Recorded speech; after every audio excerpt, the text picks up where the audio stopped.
Hello friends, good evening. मैं आपका अपने चैनल में स्वागत करती हूँ। आज हम ज्योग्राफी के थ्रू जो हमारा पहला चैप्टर था 6th क्लास का सौर मंडल में पृथ्वी, तो उसका सेकंड पार्ट आज हम स्टडी करेंगे। तो जैसा कि आप हेडिंग देख पा रहे हैं, सौर मंडल, सोलर सिस्टम। प्रीवियस चैप्टर में हमने देखा था कि व्हाट इज़ खगोलीय पिंड, व्हाट इज़ उल्का पिंड, व्हाट इज़ क्षुद्र ग्रह वगैरह वगैरह, ये सब हमने देखे थे। Hello friends, good evening. मैं आपका अपने चैनल में स्वागत करती हूँ। आज हम आपके लिए लाए हैं NCERT ज्योग्राफी में 6th क्लास का पार्ट 2, 6th क्लास का सौरमंडल पार्ट 2। प्रीवियस क्लास में हमने देखा था व्हाट इज़ खगोलीय पिंड, व्हाट इज़ क्षुद्र ग्रह जिसको एस्ट्रॉयड बोलते हैं, व्हाट इज़ उल्का पिंड जिसको मेटलॉयड बोलते हैं। आज हम देखेंगे सौरमंडल के बारे में, what is solar system. Previous में हमने जान लिया था खगोलीय पिंड क्या होते हैं, सैटेलाइट क्या होते हैं, प्लैनेट्स क्या होते हैं, और इन सब के बारे में चर्चा हो चुकी थी। तो अब हम जानेंगे व्हाट इज सौरमंडल, सोलर सिस्टम किसे कहते हैं। सूर्य और 8 ग्रह, जितने भी 8 प्लैनेट हैं, जितने सैटेलाइट हैं, तथा कुछ अन्य खगोलीय पिंड जैसे क्षुद्र ग्रह, उल्का पिंड मिलकर सौरमंडल का निर्माण करते हैं। तो जैसा कि हम जान पा रहे हैं कि सौर मंडल के बीच में सबसे बीच में क्या होता है, सूर्य होता है। और जो ये सूर्य होता है, ये सौर मंडल के केंद्र में स्थित होता है। यह सूर्य अत्यधिक बड़ा होता है और बहुत गर्म होता है तथा गर्म गैसों से बना होता है। मीन्स बहुत गर्म होता है और गैसों से बना होता है। इसका खिंचाव बल का सेंस यहाँ से इसके ग्रेविटेशनल फोर्स से है, यानी गुरुत्वाकर्षण से है। इसमें इससे सौरमंडल बांधे रखता है। मतलब जो इसमें और सौरमंडल के बीच में जो गुरुत्वाकर्षण फोर्स क्रिएट होता है, जिससे क्या होता है, इसको और इससे सौरमंडल को बांधे रखता है। ये बल जो फोर्स होता है, ये एक दूसरे को आपस में बांधे रखता है। सौरमंडल के लिए प्रकाश एवं ऊष्मा का एकमात्र सोर्स क्या है, स्रोत क्या है, सूर्य। क्योंकि हमने आपको प्रीवियस क्लास में बताया था सूर्य, सन क्या है, सन एक स्टार है। स्टार क्या होते हैं, स्टार वो खगोलीय पिंड होते हैं जिनके पास स्वयं की ऊष्मा और प्रकाश होता है, जिनमें सूर्य हमारा एक स्टार है, क्योंकि सूर्य में खुद का लाइट और प्रकाश है। तो बात यहाँ पे ये आती है कि सूर्य और जितने भी सौरमंडल में प्लैनेट्स हैं, ये क्यों सधे रहते हैं, क्यों बंधे रहते हैं। तो इसका मेन कारण है ग्रेविटेशनल फोर्स के कारण बंधे रहते हैं। अच्छा, एक यहाँ पे एक पॉइंट की बात और है कि सूर्य अत्यधिक अर्थ के नज़दीक तारा है। सूर्य जो है वो अत्यधिक नज़दीक तारा है अर्थ के, और हॉट भी है, बहुत ज़्यादा ही हॉट है, चूँकि ये इसका टेम्परेचर बहुत ज़्यादा होता है। इसके बावजूद भी, जो मुद्दे की बात है, इसके बावजूद भी ये हमें इतना गर्म प्रतीत नहीं होता है, अर्थ के इतने पास होने के बावजूद भी।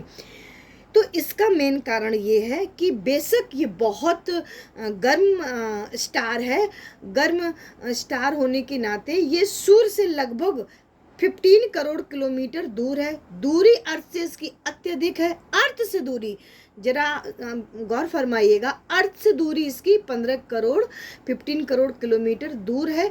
इसलिए इसका टेम्परेचर हमें बियरेबल होता है। लेकिन अगर हम बात करें कि अन्य जो और स्टार हैं, उनकी अपेक्षा ये नज़दीक है।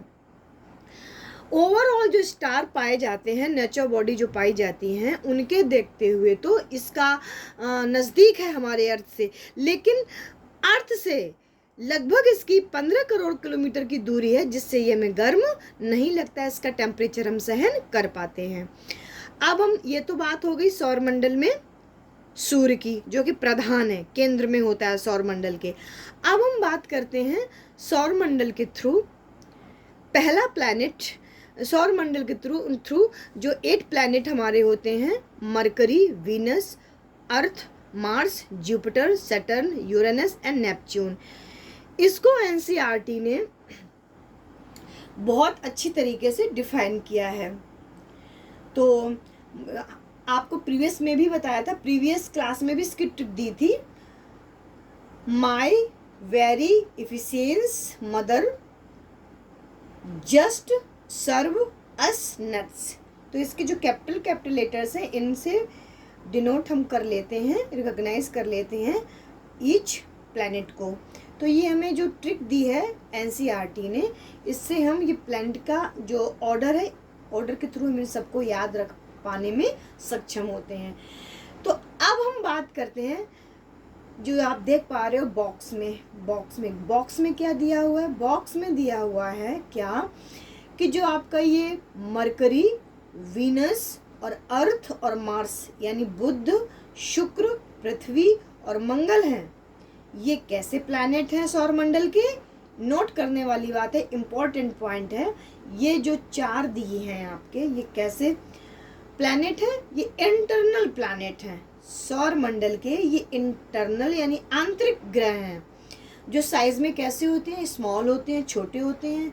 नो एनी रिंग, इनमें कोई भी वलय आकृति नहीं पाई जाती है। और ये कैसे होते हैं, टेरेस्ट्रियल होते हैं। और हम बात करते हैं इधर के 4 प्लैनेट की, जुपिटर, सैटर्न, यूरेनस और नेपच्यून। ये कैसे होते हैं, ये होते हैं एक्सटर्नल, यानी सौरमंडल में ये 4 प्लैनेट कैसे होते हैं, एक्सटर्नल यानी बाह्य ग्रह होते हैं। इनकी प्रॉपर्टी क्या होती है, ये आकार में बहुत बड़े होते हैं, इनमें वलय रिंग पाए जाते हैं। और इन प्लैनेट का जो निर्माण होता है, जो बने होते हैं, वो आइस और गैसेस से बने होते हैं। जबकि जो ये इधर वाले 4 प्लैनेट हैं, मरकरी, वीनस, अर्थ और मार्स, ये कैसे हैं, इंटरनल हैं, छोटे हैं, कोई वलय रिंग नहीं, और ये टेरेस्ट्रियल होते हैं। अब इनके थ्रू जो हमारा ये ऑर्डर है, सिस्टमेटिक ऑर्डर है प्लैनेट्स का, पहला प्लैनेट आता है मार्स, जिसको हम कहते हैं बुध।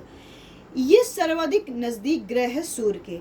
एग्जाम में पूछा जाता है सूर्य के सबसे नज़दीक ग्रह कौन सा है, तो हमें पता होना चाहिए सूर्य के सबसे नज़दीक ग्रह मरकरी है। और इसकी प्रॉपर्टी ये है कि इसमें एटमॉस्फेयर नहीं होता। क्या नहीं होता, एटमॉस्फेयर नहीं होता, यानी वातावरण नहीं होता, अर्थात वायुमंडल नहीं होता है। ये बुध यानी मरकरी सन के सबसे नजदीक होने के बावजूद भी ये कैसा होता है, ये गर्म नहीं होता है। तो यहाँ पे नोटिस करने वाली बात है, ये बुध गर्म क्यों नहीं होता है, ये इसलिए गर्म नहीं होता है क्योंकि इसमें बुध में क्या नहीं पाया जाता, एटमॉस्फेयर नहीं पाया जाता, अर्थात कार्बन डाइऑक्साइड नहीं पाई जाती है। कार्बन डाइऑक्साइड ही एक ऐसी गैस होती है जो टेम्परेचर को एब्जॉर्ब करती है, हीट को एब्जॉर्ब करती, टेम्परेचर मीन हीट को एब्जॉर्ब करती है। तो जब इसमें एटमॉस्फेयर ही नहीं पाया जाता है तो कार्बन डाइऑक्साइड होने का सवाल ही नहीं है। जब कार्बन डाइऑक्साइड नहीं है तो इसी वजह से सूर्य के सबसे नजदीक होने के बावजूद भी गर्म नहीं होता है। और इसके कोई उपग्रह यानी सैटेलाइट नहीं होते हैं। तो इसके बारे में 3 पॉइंट हमें याद रखने हैं। जो मरकरी है ये सूर्य के सबसे पास का ग्रह है, इसमें एटमॉस्फेयर नहीं होता है, इतने नज़दीक होने के बाद भी इसलिए ये गर्म नहीं होता और इसका कोई उपग्रह नहीं होता है। मरकरी के बाद हम बात करते हैं वीनस की। वीनस को अर्थ की बहन कहा जाता है, सिस्टर ऑफ अर्थ कहा जाता है। वीनस में यानी शुक्र में बहुत अधिक तापांतर होता है, यानी ये ग्रह प्लैनेट कैसा होता है, ये हॉट होता है, गर्म होता है। क्यों होता है, क्योंकि वीनस में वायुमंडल, वातावरण, एटमॉस्फेयर पाया जाता है। और जब एटमॉस्फेयर पाया जाता है तो इसमें बहुत ज़्यादा अबंडेंट क्वांटिटी में यानी बहुत अधिक मात्रा में कार्बन डाइऑक्साइड पाई जाती है, क्योंकि एटमॉस्फेयर पाया जा रहा है। और कार्बन डाइऑक्साइड की ही वजह से ये हीट को ज़्यादा एब्जॉर्ब करता है, जिससे ये शुक्र गर्म होता है, यानी वीनस गर्म होता है, जबकि बुध गर्म नहीं होता है, सबसे पास का ग्रह इसके बावजूद भी। वीनस के बाद बारी आती है मून की। ये अर्थ का एक उपग्रह है, मतलब मून किसका उपग्रह है, अर्थात ये मून जो है ये प्लैनेट में नहीं है, इसकी कंसीडर हम करते हैं, इसको कंसीडर सैटेलाइट में करते हैं। मगर यहाँ पे मून को इसलिए बताना पड़ता है क्योंकि ये अर्थ का उपग्रह है। मून किसका उपग्रह है, अर्थ का उपग्रह है। चंद्रमा पृथ्वी का एक चक्कर 27 दिन में पूरा करता है। और हम लोग जानते हैं सैटेलाइट किसे बोलते हैं, उपग्रह किसे बोलते हैं, जो प्लैनेट का चक्कर लगाते हैं उसे हम क्या बोलते हैं, उसे हम उपग्रह बोलते हैं, सैटेलाइट बोलते हैं, और जो सन का चक्कर लगाते हैं उन्हें प्लैनेट बोलते हैं। ओके, आई थिंक क्लियर हो गया होगा व्हाट सैटेलाइट एंड प्लैनेट में जो डिफ्रेंशिएट होता है। नेक्स्ट बात करते हैं, शुक्र के बाद बात किसकी आती है? अर्थ की। अर्थ के थ्रू हमने मून के बारे में हमने जान लिया। अब अर्थ के बाद बात आती है मार्स की। मार्स मीन मंगल की। मंगल ग्रह देखने में कैसा होता है? रेड, लाल कलर का होता है। लाल कलर का क्यों होता है? एग्जाम में पूछा जाता है, मंगल ग्रह लाल क्यों दिखता है? तो इसका रस्टी आयरन की वजह से, इसमें रस्टी आयरन की मात्रा बहुत ज़्यादा मात्रा में पाई जाती है, इसलिए ये देखने में कैसा लगता है? लाल लगता है। और इस मंगल के 2 मून होते हैं। इस मंगल के यानी मार्स के 2 मून होते हैं, फोबोस और डीमोस। एग्जाम में खूब पूछा जाता है, वेरी इंपॉर्टेंट है ये दोनों के दोनों मून पूछा जाता है। मार्स के कितने मून होते हैं? 2 मून होते हैं। और कौन कौन से? Phobos and Deimos. और जो मंगल ग्रह है, मार्स ग्रह है, इसमें एटमॉस्फेयर यानी वायुमंडल प्रेजेंट होता है और ऑक्सीजन भी इसमें पाई जाती है। इसके बाद हम बात करते हैं जुपिटर की यानी कि बृहस्पति की।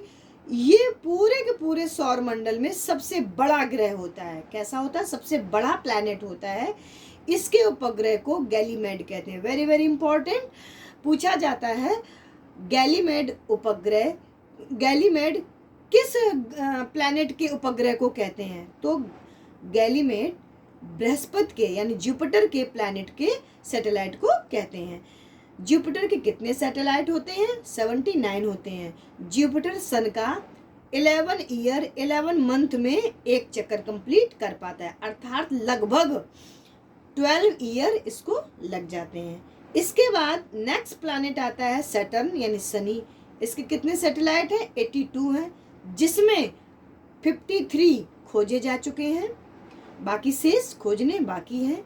इसके उपग्रह को टाइटियन कहते हैं। सन के सैटेलाइट को क्या बोलते हैं? सैटर्न के सैटेलाइट को क्या बोलते हैं? टाइटियन। नोट करने वाली बात है, इंपॉर्टेंट है। इसके सैटर्न के सैटेलाइट को क्या बोलते हैं? टाइटियन। अब बात करते हैं यूरेनस की। यूरेनस सन का एक चक्कर 84 ईयर में कंप्लीट कर पाता है, और इसके सैटेलाइट को क्या बोलते हैं? अर्थात यूरेनस के सैटेलाइट को क्या बोलते हैं? टाइटेनिया। जबकि सैटर्न के सैटेलाइट को टाइटियन और यूरेनस के सैटेलाइट को टाइटेनिया। अब बात करते हैं नेपच्यून की।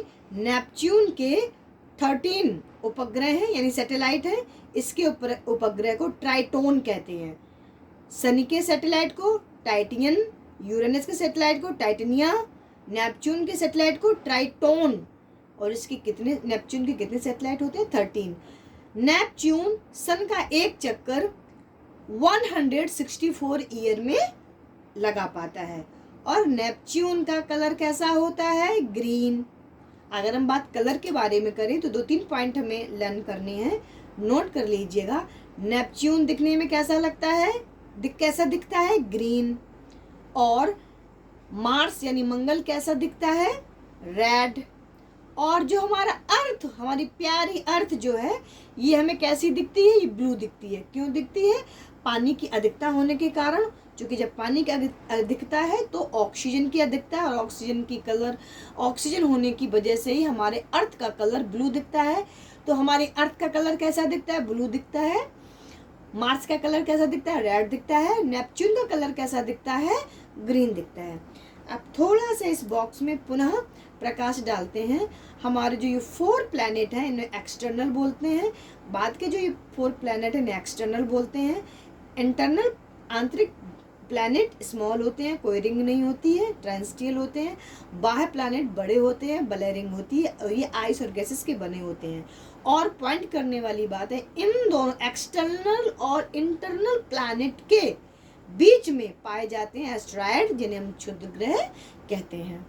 आई होप आप सभी को जो मैंने आपको ये जानकारी दी है अच्छी लगी होगी। अगर आपके नॉलेज में इन्हेंस हुआ हो मेरी छोटी सी ये जानकारी देने से, तो प्लीज़ मेरे चैनल को लाइक करिएगा और प्लीज़ सब्सक्राइब करिएगा। Thank you for watching. Thank you.